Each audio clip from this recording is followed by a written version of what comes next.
হয়। তো আর একটা আমরা ট্রিক দেখব কেমিক্যাল কাইনেটিক্স থেকে, ঠিক আছে? তাহলে দেখে নাও কেমিক্যাল কাইনেটিক্সের এই কোশ্চেনগুলো কেমন করবে। If A 20% of zero order reaction is completed in 80 minutes, then the find out the time taken for 60%. তাহলে এরকম a minus a0 is equal two kt দিয়ে এই ফর্মুলায় বসিয়ে কে বের করবে। পরে আর একটা সমীকরণে আবার a0 মাইনাস ktর জায়গায় এখান থেকে যে বেরোবে এরকম বসাবে নাকি। এরকম করার মানে আমি কী বলতে চাইছি সেটা হচ্ছে, আচ্ছা ফর 20% তাহলে এইটা হবে 80 minus 100 is equal to K into T. T কত দেওয়া আছে বলো, 80 মিনিট।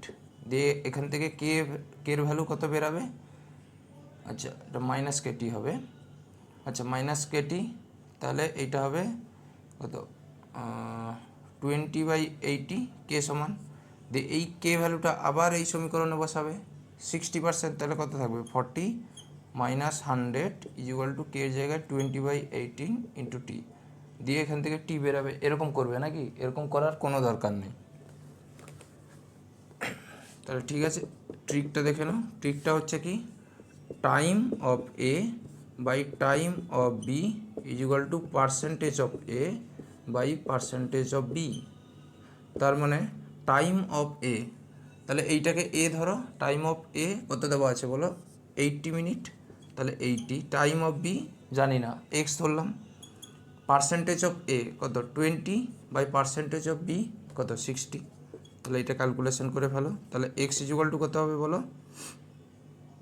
তাহলে এক্স ইজ ইকুয়াল টু হবে 80 ইন্টু 60 বাই কত 20। তাহলে এটা কাটলো 3, তাহলে কত এত মিনিট। তাহলে এইটাই হচ্ছে ট্রিক। এটা কার ক্ষেত্রে, ফর জিরো অর্ডার।